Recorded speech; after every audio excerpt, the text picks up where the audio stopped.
Hello everyone! Kumusta kayo lahat? So for today's video is magre-repack tayo ng bigas at gagawin nating 1 kilo each bag. So meron ako ngayong dito na ayan 25 kilo na bigas, jasmine rice. Ayan. Meron tayong 25 kilo na bigas, jasmine rice. Sobrang ganda na bigas na to. At meron tayong timbangan na maliit, pero wagas. Kaya kung lalagyan dito, pang salad ko, tapos saka ko siya ilalagay dito sa plastic na bag. At ngayon, nakagawa na ako ng 3 bag na bigas. So, yan. So, naging busy ako buong araw. So, ngayon lang talaga ako nagkaroon ng chance para i-repack itong mga bigas ko para sa tindahan ko. So, ayan. Watch with me, everyone. Okay?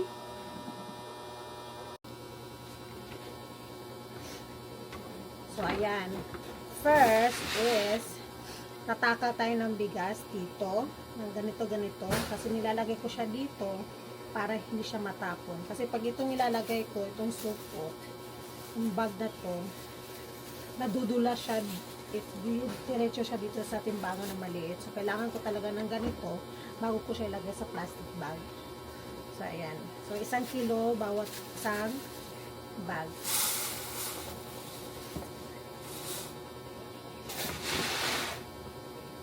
Magawa tayo na, meron pala ako ngayon 25 kilo dito. So, magawa tayo ng 25 bag of rice.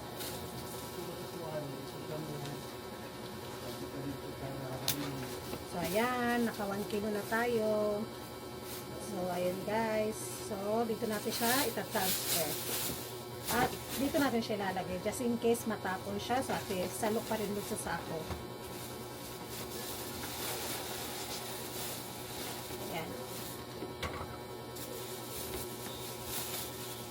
Ayan. So, itatali natin siya na ganito para hindi lumabas yung bigas sa butas. Ayan guys. 1 kilo. Mga sugi, bili na kayo.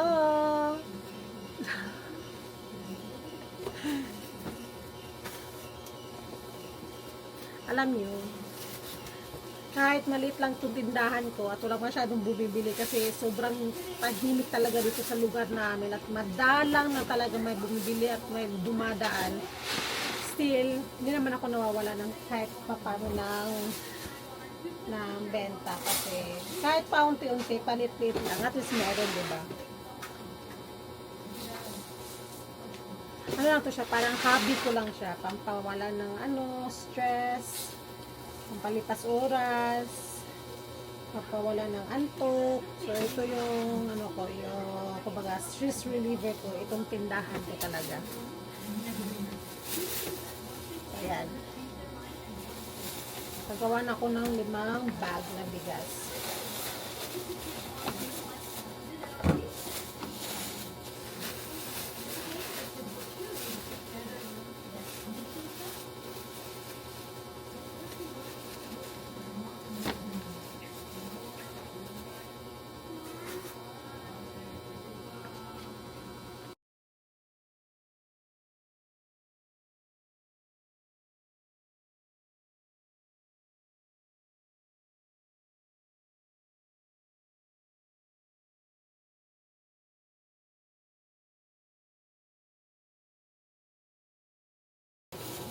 So, ayan guys, mas storytelling tayo ngayon.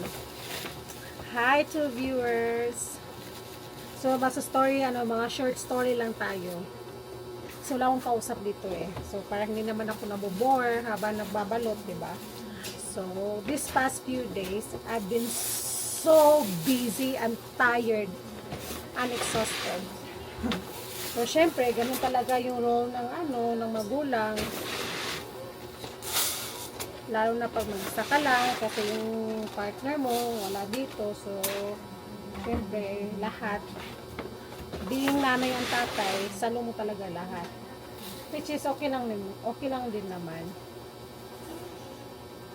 Kasi na-enjoy ko naman din yung pagiging busy kasi ako talaga na tao, mahilig talaga ako na may kinakalkal-kalkal. I love busy things. I love doing busy things. So, ayun. Pag wala akong ginagawa, parang feel ko nanghihina ako. Kaya, na-enjoy ko din yung pagiging busy ko at yung pagiging pagod din paminsan-minsan.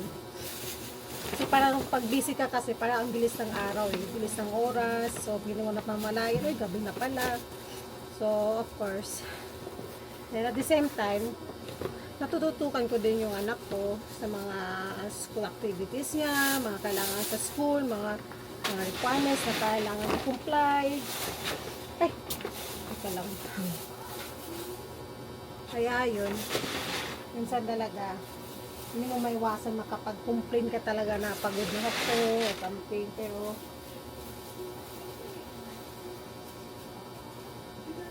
I'm very blessed and very thankful kasi meron akong anak na mabait, maganda, matalino, tapos mapagmahal, malambing, magalang, maalahanin, palakaibigan, sobrang talaga, wala akong ibang talagang tao nito.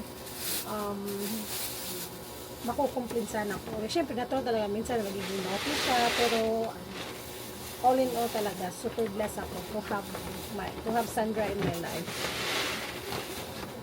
Kasi sobrang bait talaga ng bata. Very smart, very talented. Kaya, ayun. So, ayun. Super pagod.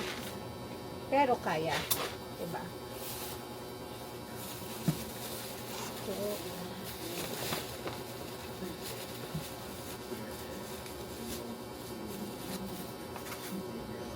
ayan. Kaya naman.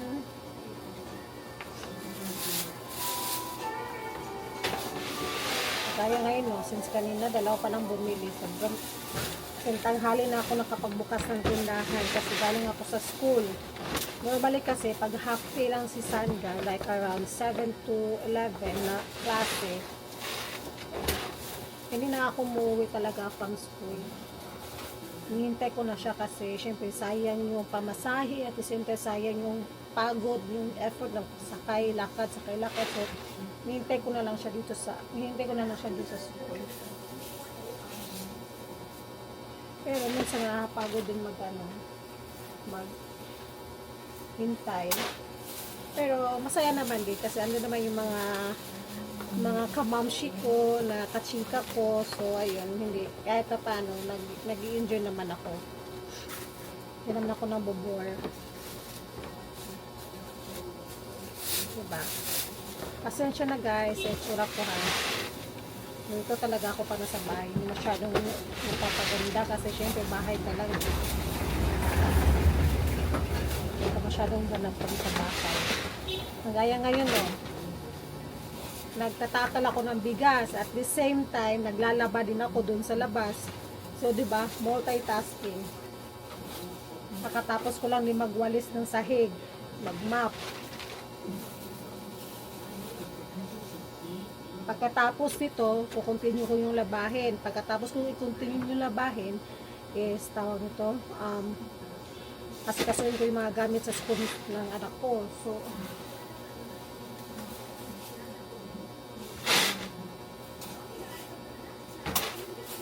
diba? Hindi ka pa nga tapos sa isa, trabaho, may nakasunod na, naka-line up na ng mga other na trabaho.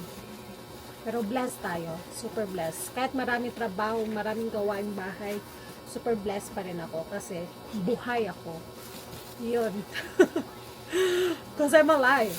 I'm still blessed. Tired, very tiring, exhausted, hungry, sleepy, but still blessed. Super blessed actually. Kasi I am alive. Diba? I'm alive.